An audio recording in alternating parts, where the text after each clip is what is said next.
This is another slow motion video I took. I'm downtown Cebu City, Cebu, the Philippines.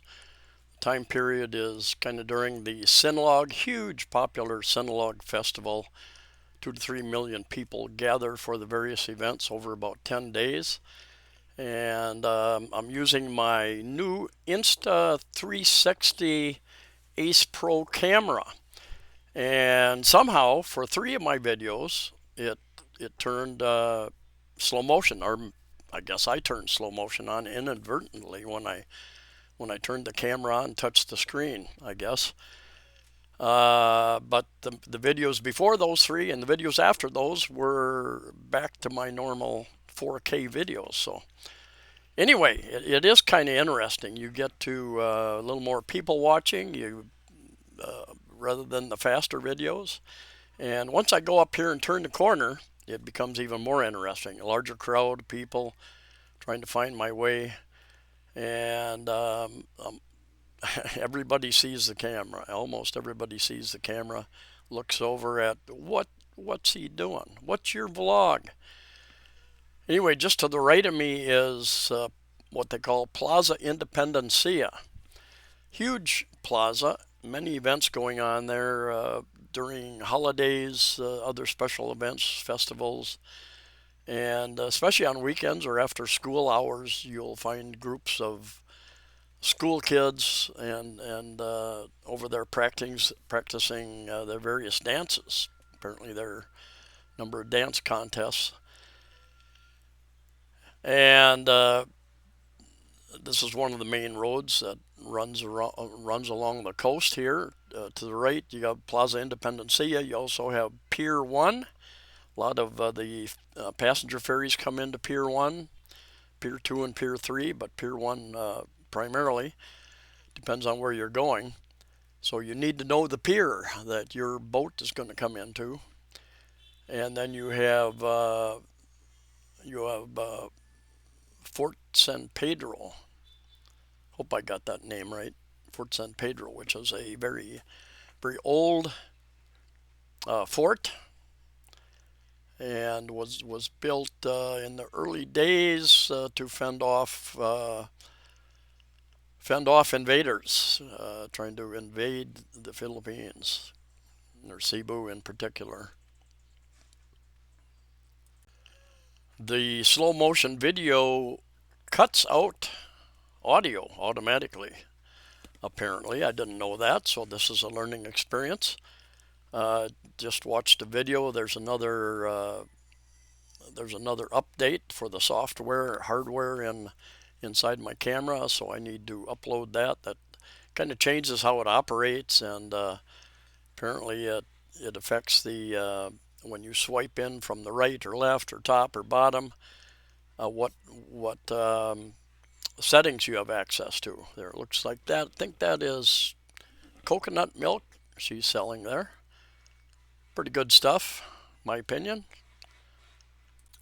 Lots of vendors all over Cebu City metropolitan area, and I don't know these people. I think they just set up. I don't think they go get any type of permit or anything. They just bring their wares like they do on many streets throughout the Philippines, and they set up their little business. Hope to make a little bit of a lively, a livable wage here in the Philippines. Anyway, this is the corner coming up here, and going to get very busy, a little tricky trying to find my way, squeeze my way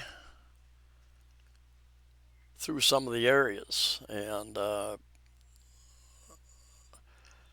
there's this guy on the left, hobble hobble driver, a motorbike taxi, asking me if I want to.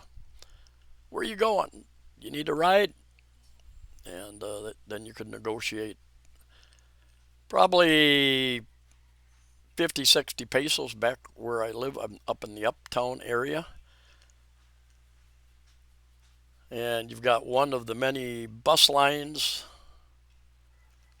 there.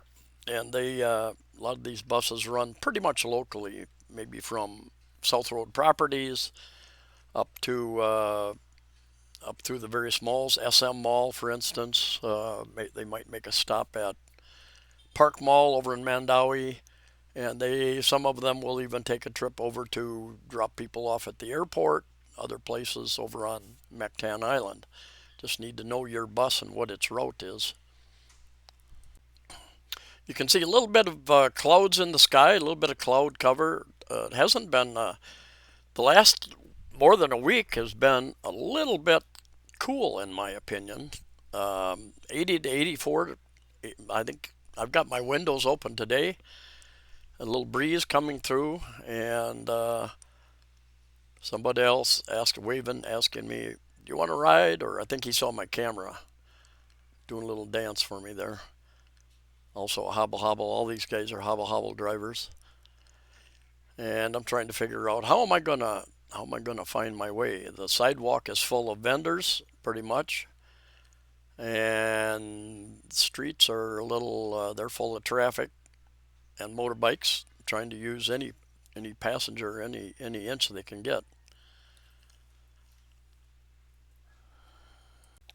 But anyway, yeah, it's we've had almost every day for the last 7 days or so. I've had my air conditioning turned off during the day, and if I'm home, I've got the doors open, and the breeze is enough. It stays between 80 to 85 degrees in my condominium, and humidity 50 to 60% usually, pretty normal.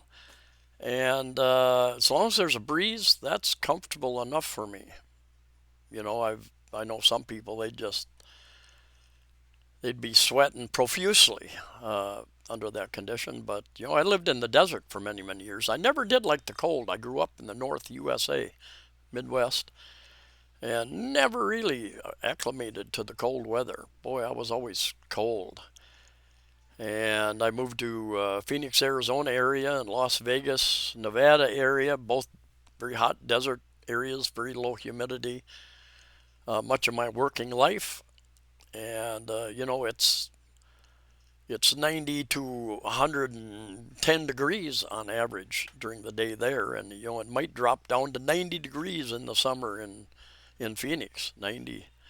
So you go outside, it's been dark for a while, you think, oh, it's going to be cooler. Wrong. 90 degrees kind of hits you right in the face. And so I adapted pretty well to the Philippines weather. I thought the humidity would be an issue, but took me less than 6 months really to acclimate here. When I'm walking, Filipinos say, "Oh, it's so hot, it's so hot," and I always reply, "No, it's not so bad. It's not so bad. It's manageable for me." Anyway, I can get out. Took a very long walk yesterday. I didn't count the kilometers or miles, but I was out many hours walking. Bring an umbrella in case I can't find shade, the shady side of the street. Good hat to protect my solar collector that I have instead of hair now. The Sinologue, I've been to, I think, 5 Sinologues now. The huge festival in January of each year, and didn't go out to as many events this year. Didn't do as many videos at the events. There are people and organizations who do the videos, put them up on their websites or Facebook pages, and of the parades and various processions. I'm a little more interested just in regular Filipino culture. All these vendors here, I think, in general, here's a lot of food. You choose the stick with the food that you want, chicken or pork or chicken intestines, hot dogs, whatever. They'll grill it for you there, and I've eaten a little bit of street food, but not very often. My stomach is a little bit more tender. I know I've got a friend who often does, and he usually is okay. He did get sick one day his last trip over here, but I would rather just play it safe. My observation and some of the articles that I've read stated that maybe there were too many vendors and not enough tourists in the areas. Filipino tourists and participants as well as foreigners. Many of them were complaining that they were losing money. Some made money, obviously, but I think especially things like T-shirts. Uh, you know, thousands of vendors, I think, selling T-shirts around town, and perhaps perhaps not enough customers buying T-shirts. I'm not sure.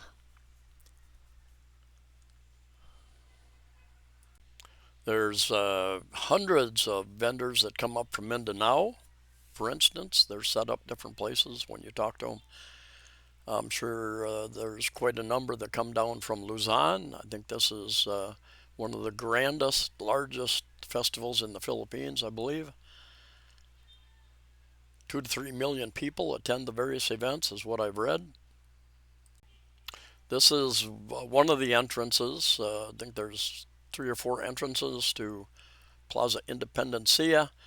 If you go straight down this road to the right, that will take you right into the entrance to Pier 1.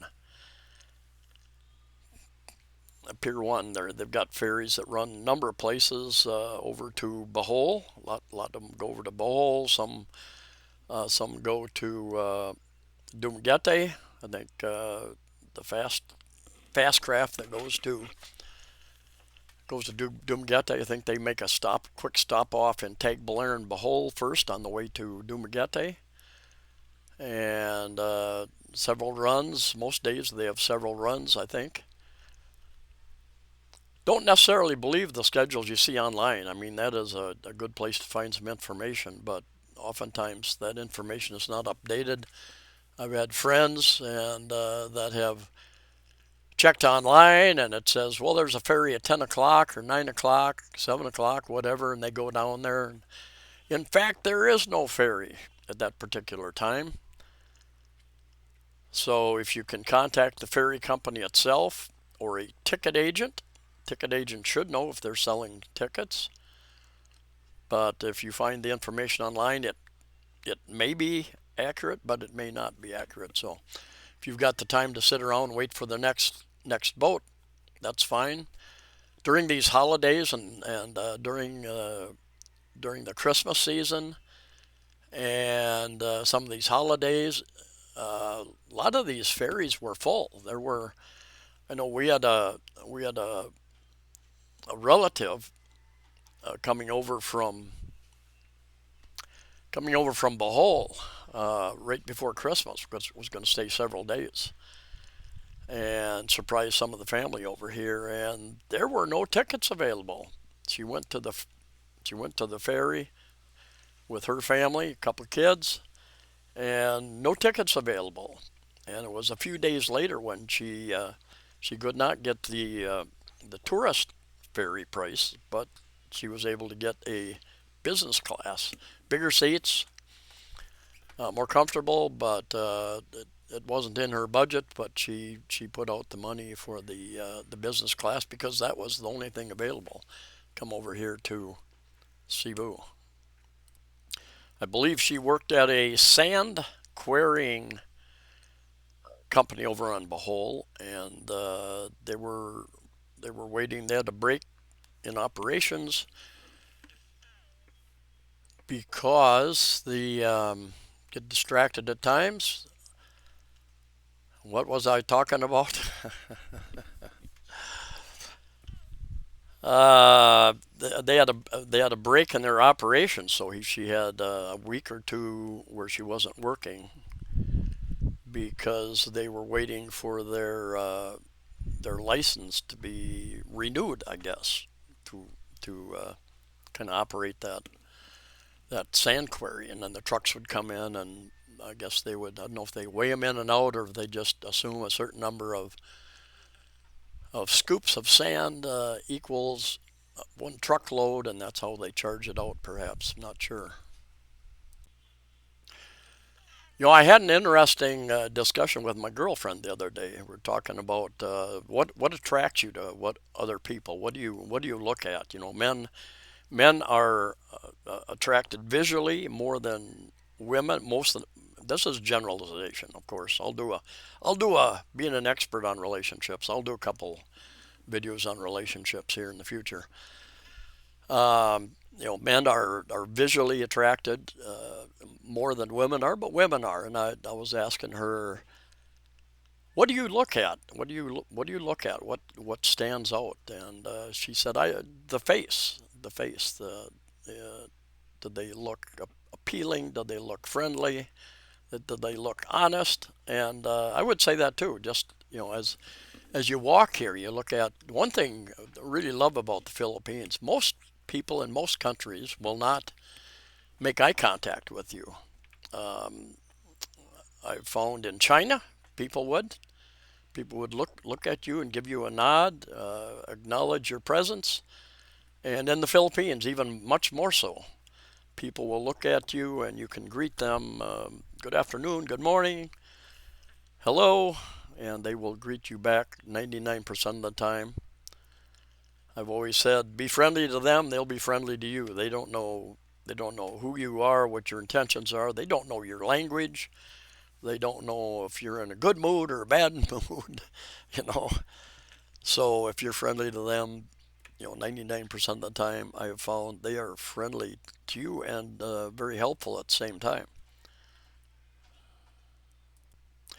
But I had mentioned to my girlfriend that I've listened to some relationship type discussions on the internet, and some people will say, some girls have said, perhaps Westerners said, "Oh, I look at the person's shoes. And their dress? Did they dress well? Can they afford to dress well? Do they have some fashion? They understand a little bit about fashion, or are they sloppy? Um, Something like that." She said, "No, she doesn't look. She looks at the face primarily." And we all know what the men look for, and we look at. But yeah, the face is very telling, especially here in the Philippines. Anyway, coming to the close of this slow motion video. Stay safe. Safe travels wherever you are in the world, and I'll see you next time.